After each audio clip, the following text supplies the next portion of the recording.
Alrighty, welcome back fellas. So, with the 10th anniversary, we have a bunch of cool things coming our way, including a chance to summon for Purunga during the anniversary. So today, I want to go ahead and talk to you guys about what you need to know, what you need to do in order to get all 7 of the Dragon Balls so that you can summon for Purunga when you are ready.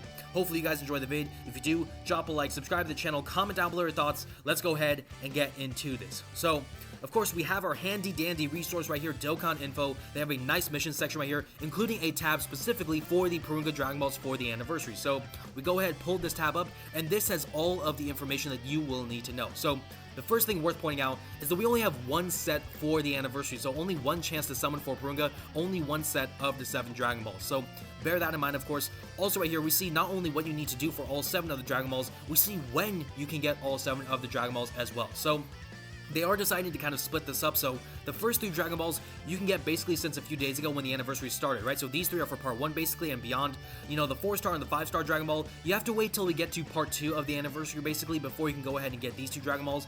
And finally, the 6-star and the 7-star Ball, you have to wait till we get to near the end of the anniversary, basically part 3 of the anniversary, before we can go ahead and get the final 2 Dragon Balls to summon for Purunga. So obviously we can't do all of this right away, we have to be a bit patient, we have to enjoy the anniversary basically, but do remember this is still out there, so as time progresses, as we go later into like the weeks and the months and everything through the anniversary, you will get a chance eventually to get all 7 of the Dragon Balls in total. So come back to this page, of course, remember this information, of course, remember the vid, of course, if you want to refer back to this, but remember these Dragon Balls are available eventually, so make sure to come back and get them, of course. Now let's go ahead and talk about what you need to do. So again, the first 3 Dragon Balls are available right now. You can get them right away. So the first one, exchange 10th anniversary coins for items at the Baba shop. So basically, exchange the gold 10th anniversary coins for any item you want. Doesn't matter how expensive it is. Doesn't matter what item you get. As long as you exchange for some type of item in the Baba shop, you will get the first Dragon Ball easy as pie. There is nothing simpler than that. The 2nd star ball, so clear any stage 3 times with at least 1 Earth Protecting Hero category character on your team. So, of course, Earth Protecting Heroes is one of the new categories for the 10th anniversary. Go right here, this is in order by the way. We scroll on down right here, and so you see right here, Earth Protecting Heroes. So, all you need is 1 character from this category. Of course, you can take the new Tech Goku if you have pulled him, in which case, congratulations by the way. You can take the 10th anniversary Super Saiyan 3 Goku, Beast Gohan, Carnival LR Gohan right here, Gogeta, you can take Sword of Hope Trunks, you can keep going. You can take the 7th year LRs, Gogeta, we keep going, Cell Saga Gohan, of course, you can take URs as well, like for example, Godku, of course, Super Saiyan 2 Goku, GT Goku, so there's a lot of characters on this list. All you need to do is just take one of them on your team for 3 stages, and bam, the 2nd star Dragon Ball is yours. So this is very simple to do. We'll talk about some overlap in just a moment, but this is one of those kind of challenges which is very easy to do for sure. So definitely make sure to do this. The 3-star ball. So the final one that we can get right now, at least for part 1 of the celebration, basically you have to consume at least 777 stamina. Now, you could argue this is probably the hardest of all 7 of the missions because you just have to use a bunch of stamina. It's going to take time, it's going to take effort, it requires you playing the game a lot, I would say. But at the same time, this is still pretty easy, right? It doesn't matter what stages you do. You could do the story modes, you could do like the quest stages, you could do events or whatever, you could just do all sorts of things. But as long as you use 777 stamina, you are going to get this ball, and it's going to be no problem whatsoever. So, this all should be very easy. Of course, I'm sure a lot of people have already gotten all 3 of the Dragon Balls, but in case you guys were wondering what you need to do, there you go. That's the information for the part 1 anniversary Dragon Balls, at least in terms of what we have right now. So that's that right there. Keep going. So we go into part 2 of the anniversary now with these 2 kind of Dragon Balls. So for the 4-star ball, again, we have to wait until like February 9th. You have to clear Training in the Clouds. Now, this is the name of a certain event, so to find this right, you go to the Events tab in your game. Of course, you go to the Growth tab right there as well, and right here, you see Training in the Clouds. Of course, you have to fight Mr. Popo. You beat the stage once, and bam, you get the 4-star Dragon Ball, the classic Dragon Ball, of course. You can go ahead and get that really easy. The 5-star ball. So just like the 2-star ball, this is very similar right here. Clear any stage 3 times with at least 1 Successor's category character on your team. So again, just like Earth Protecting Heroes, Successor is the other new category for the 10th anniversary, so we go back to categories.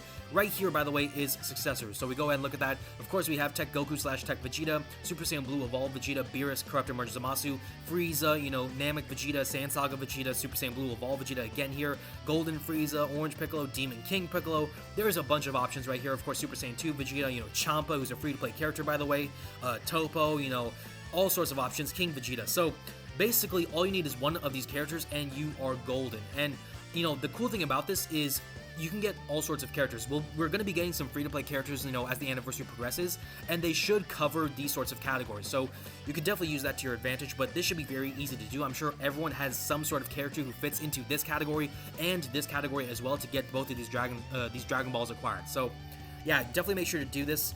Should be very easy. Again, this is for part 2, so you'll have to wait a bit, but once we go into the 9th of February, make sure to get this Dragon Ball, because this is going to be something you don't want to miss for sure. Also, so now we go into part 3, really, of the anniversary, right? So the end of February almost. So the 6-star ball, you have to Dokkan Awaken any character. So doesn't matter if it's free to play, doesn't matter if it's a summonable LR or TOR or whatever, as long as you Dokkan Awaken a character, you will have this 6-star Dragon Ball in your pocket, or you know, when you want to summon for Purunga. So that's going to be very easy to do right there. Again, you have to wait for part 3, but still very straightforward. And the final Dragon Ball, clear any stage with a team of every type. So remember, 5 types in the game: AGL, Tech, Int, STR, and Fizz, right? So get a team of all 5 of those typings right there, clear any stage, whatever you want to do, and bam, the 7-star Dragon Ball is yours, and now you will have a chance to summon for Purunga. Now, I will say it's worth noting, we don't know exactly what you can get with the Purunga wishes, right? So we don't know what's in store for us in terms of the wishes itself, but we do know at least how to get all 7 of the Dragon Balls, so that is something that is at least good right now. So bear this info in mind. Of course, you know, refer back to this if you need, but definitely take advantage of this, because this is all easy to get. You know, it should be so free for everyone unless you deliberately choose not to do it. So, you know, definitely take advantage of this, because Dokkan is giving this out for free, so why not take advantage, right? Now, we'll talk about some of the overlap, right? So I did kind of mention that earlier. There is overlap, you guys may have noticed, between some of these missions. So, you know, the 1-star ball, there's no overlap here. You have to exchange coins, and that's it. There's no, like, ifs, ands, or buts, right? You know, so do that. Very simple, very straightforward. The 1-star ball is yours. Now, the others, there are some areas of overlap. So, you know, when we talk about this, right, you have to clear any stage with a team of every type. You have to clear 3 stages, right, with 1 Earth Protecting Heroes category character, and 3 stages with 1 Successors category character on your team. And you have to clear training in the clouds, right? So what you can do is build a team of every type, right? Take them with 1 Successors category character and 1 Earth Protecting Hero category character on your team in that sort of setup, right? And go into this event, clear that, of course, and there's some overlap right there. You can go ahead and get this kind of out of the way. You can get this out of the way, and you'll make progress towards these 2 Dragon Balls, of course. Now, to be fair, this probably won't apply for a lot of people, because a lot of people are probably going to get these Dragon Balls out the way right out the gate, and of course, you know, the overlap is not entirely there. Like, you have to wait till part 2 for this overlap to exist. You have to wait till part 3 for this overlap to exist with this and this and this. So, you know, you have to wait for all the overlap to exist. You may not want to wait, in which case that's perfectly fine. But, you know, there is nice ways to kind of be quote-unquote efficient in terms of your energy usage or effort, so it's worth kind of paying attention to those things, of course. So definitely make sure to remember that. Also, I mean, the stamina thing, you know, this kind of goes overlap with everything, right? You know, if you do this, right, you're getting this taken care of as well. You're getting this taken care of with the stamina, of course, you know, so it's gonna be pretty nice right there. So honestly, I will say, you know, this should be very easy again for everyone to do. Honestly, I would probably say the hardest, you know, mission in terms of all 7 is to consume at least 777 stamina, because that one just takes time and effort and energy. But other than that, you know, this should all be a cakewalk. Again, we don't know what we're going to get for the wishes, but we'll all be able to summon for Purunga when we go into part 3 of the anniversary. So that is going to be very exciting for sure. So that's going to be where we're going to have to end the vid. Hopefully you guys enjoy the vid, of course, and you got some information on what to do for the Purunga Dragon Balls. If you enjoyed the vid, be sure to drop a like, subscribe to the channel, comment down below your thoughts, and thank you all so much for watching. I will see you all in the next one.